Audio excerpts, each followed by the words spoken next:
suis Mamie Marie.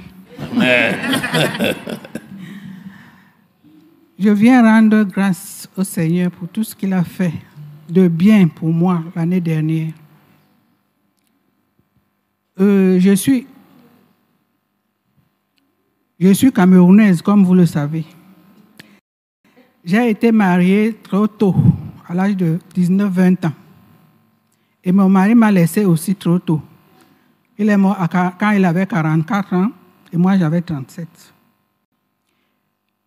Alors, vous savez, nous les femmes, nous savons que nos maris ont toujours des problèmes. Il a travaillé d'abord dans l'armée, après la gendarmerie, après il a abandonné, il faisait des affaires. Et vous savez qu'avec les affaires, on est toujours endetté. Mon mari avait hypothéqué notre maison parce qu'on construit une maison qui n'était pas finie. À sa mort, c'était un chantier. Mais par la grâce de Dieu, je n'étais même pas encore chrétienne, mais je savais que Dieu existe et il m'a aidé. J'ai tout fait. Le commerce que j'ai fait, c'était impossible. J'ai tout vendu. Je peux même dire que j'ai même vendu mon corps, si on peut le dire. Avec 3 enfants de lui et 4 enfants de ma petite sœur qui avait laissé. Le matin, chaque jour, je ne dormais pas. 3 heures, je suis debout. Il y avait des moments où ma fille, je croyais qu'elle pouvait être là aujourd'hui, me disait, tu vas mourir dans le commerce là tous les jours, matin, midi, soir. Quelquefois, elle m'aidait, 2 fois, elle ne m'aidait pas. Mais Dieu m'a aidé.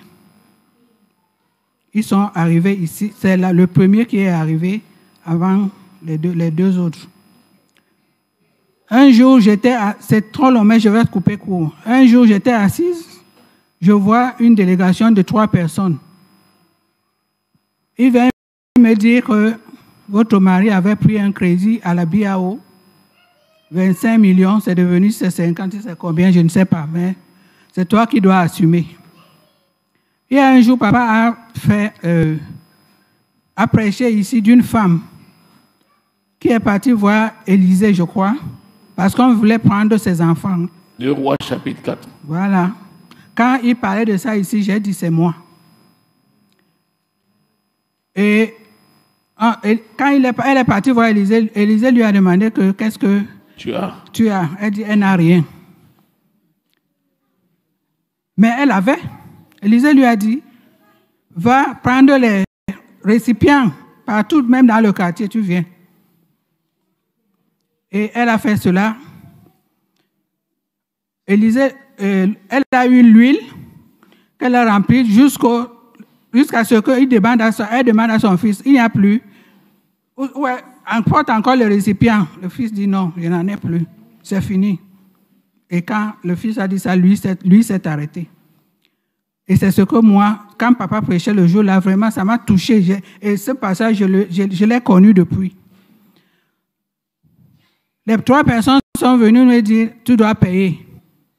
Je leur demande, moi je paye, je travaille où?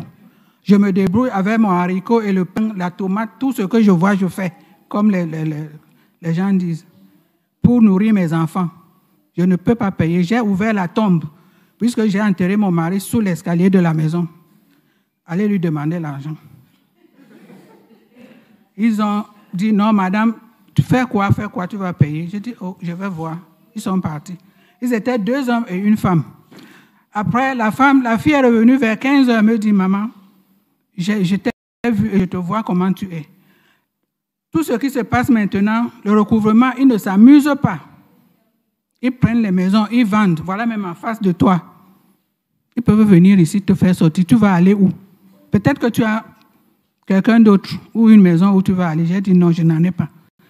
Elle me dit, maman, c'est un conseil. Ils ne savent pas que je suis venue ici. Je suis venue te dire, parce que j'ai vu que tu es ma mère. Même si tu donnes 10 000 francs par mois, l'essentiel est que ce soit tous les jours, tous les mois, que tu ne rates pas. J'ai dit, ok, maman, j'ai compris. Le lendemain, je suis partie là-bas, je leur ai dit, puisque la maison à étage, je vais vous donner, à l'époque, ce n'était pas fini, c'était un chantier, mais quelqu'un a pris la maison à 40 000. 40 000, ça ne fait même pas 50 € ici. Je vais vous donner cet argent. Ils ont accepté. Après 2 jours, un autre monsieur est venu dire, il m'amène à la Société Générale. On me dit que ton mari avait aussi une... Je leur ai dit, mais vous venez seulement que mon mari a... Quelqu'un ne peut pas venir me dire que voici l'argent que ton mari avait chez moi. Vous croyez que vous n'aviez pas aussi son argent? Là, je suis parti là-bas. Je leur ai dit que là, je ne paye pas. Si vous voulez, vous faites tout. Ils ont fouillé tous ses comptes. Rien. Donc, j'ai commencé à payer les 10 000, les 30 000 chaque mois. Je remercie Dieu parce qu'il me donnait toujours cette force et cet argent. Si j'étais au Cameroun, j'allais être ici avec ma petite sœur à qui j'ai laissé la maison, qui est là. Après, peut-être en 2007, je suis parti au Cameroun, on me donne une lettre que je dois payer 500 000. Je dis que vous vous amusez, 500 000, je viens, je prends ça où?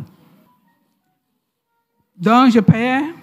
À l'époque, la maison aussi faisait que, bon, j'arrangeais toujours et puis ça atteignait 100 000. Je leur ai dit, je vais vous donner 100 000 par mois.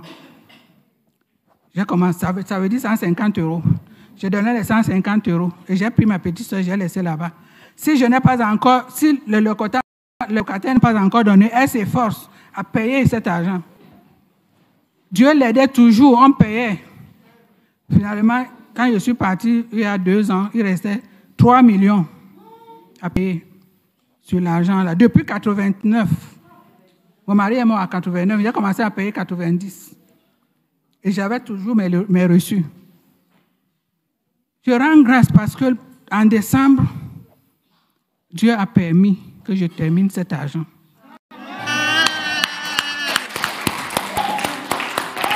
Amen. Le locataire que j'ai eu a pris la maison, il fait comme un centre de formation. Là où je suis jusqu'à présent, c'est comme il paie 3 mois. Heureusement que Dieu a mis aussi une personne là au recouvrement qui était toujours derrière moi, derrière ma soeur. Parce que même si c'est comment il vient, si elle n'est pas encore payée, qu'est-ce qu'il y a? Pourquoi vous ne payez pas? Il était toujours là à nous motiver. Le mois dernier, alors, elle m'a payé, dit, ma soeur, tu es libre. L'argent est fini. Le locataire a dit de faire le recouvrement. Le monsieur de recouvrement a dit de faire une lettre que je dois envoyer là-bas pour qu'on me donne mon titre foncier, ton titre foncier. Amen. Donc, je rends grâce.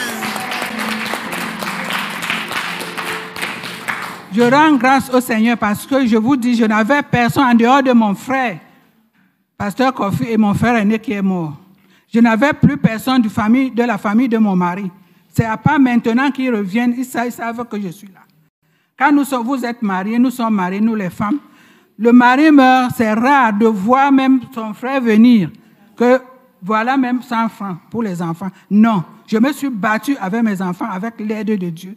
Et je rends grâce parce qu'il m'a fortifié. Jusqu'à présent, vous me voyez faire, je ne peux pas rester comme ça. J'aime toujours chercher mon argent. J'aime être libre. Merci Seigneur. Amen. Alléluia. Le texte de 2 Rois. À la fin, quand elle a vendu, quand elle a rempli tous les bidons, elle est retournée voir le prophète. Quelle sagesse. Vous savez, la plupart du temps, tu dis aux gens comme ça, dès qu'il a son huile, il t'oublie. Il disparaît et tu n'as même plus de nouvelles. Voilà comment les gens fonctionnent maintenant. Mais elle est revenue voir le prophète. Prophète, voilà l'huile. Le prophète a dit, bon, maintenant, va. Vends cette huile. Paye ta dette.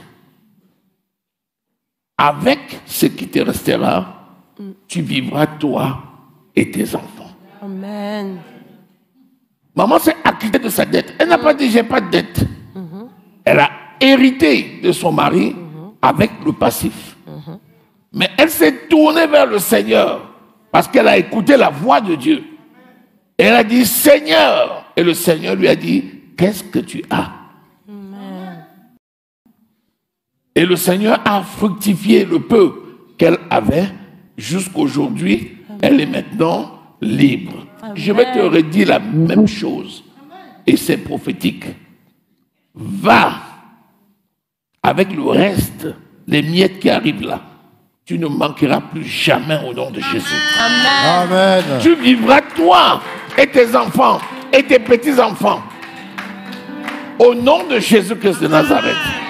Amen. Amen. Voilà comment Dieu fonctionne. Je vais te donner un conseil. Paye tes dettes. Amen.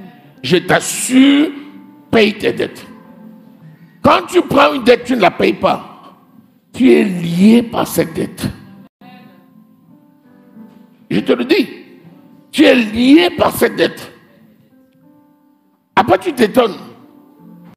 Paye tes dettes. Tant que Dieu te donne le moyen de payer, paye tes dettes. Si tu payes tes dettes, tu vas voir, c'est pour toi une grande délivrance. La Bible dit ne devez rien à personne si ce n'est l'amour. Alléluia. Amen. Alléluia. Et là, c'est une clé de la prospérité. S'acquitter de ses dettes. Amen. C'est une voie royale de prospérité. Va et fais de même. Fais le bilan de ta vie. Regarde là où tu dois. Si tu dois quelque part, mets en route un plan de remboursement. Dieu pourvoira à tes besoins. Et tu rembourseras ta dette. Et tu t'en sortiras. Parce que c'est l'Éternel qui te donnera le moyen de t'en sortir. Que le nom de l'Éternel soit glorifié. Acclamons l'Éternel notre Dieu. Amen.